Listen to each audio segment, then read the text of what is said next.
Tiniyak naman ng Department of Migrant Workers na aagapay ang pamahalaan sa mga undocumented Filipinos sa Estados Unidos na madedeport sa ilalim ng pinaigting na pulisiya ng Trump administration. Ayon sa DMW, may nakahanda din na tulong sa kanilang pag-uwi sa Pilipinas.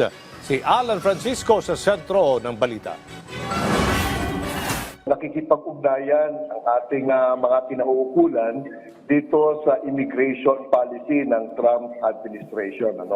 Meron po tayong Philippine Embassy na kung saan ang ating embahada ay makikipagpulong at gagawa ng mga programa para po maayos itong mga ganitong gusot. Yan ang binigyang diin ni Department of Migrant Workers Undersecretary Bernard Olalia kaugnay ng paghihigpit ng immigration policy ng bagong liderato ng Estados Unidos sa mga undocumented sa kanilang bansa. Ayon kay Yusek Olalia, may dalawa silang tanggapan sa Estados Unidos na maaaring puntahan o kontakin ng mga Pilipino roon, lalo na ang mga hindi dokumentado. Meron din po tayong dalawang migrant workers office sa US. Isa po sa Washington at isa sa Los Angeles.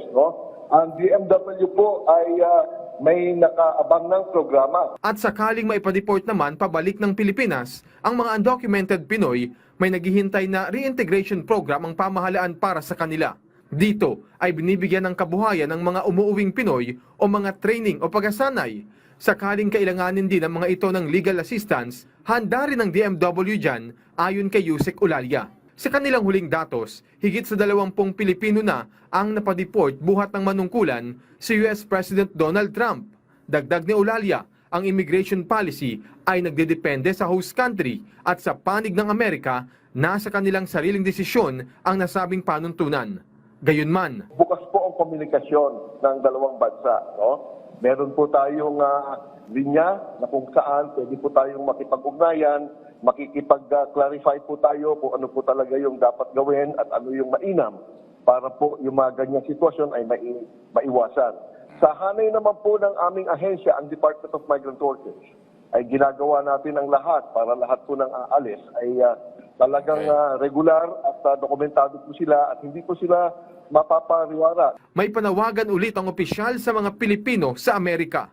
Always follow kung ano po yung proseso, always documented, meron po tayong hotline kung ano po yung dapat ninyong gawin. Iwasan po na maging biktima ng mga human traffickers at lalo na yung illegal recruitment kung tawagin po natin. Meron din po tinatawag na third country hire, cross-border na issues po, Kayo ay documented tapos lilipat kayo sa isang bansa, patulong sa ganyan tulad ng sa US at kayo po ay magiging undocumented, May proseso po tayo, makipag-ugnayan lamang po sa ating migrant workers. Alan Francisco, para sa Pabansang TV, sa Bagong Pilipinas.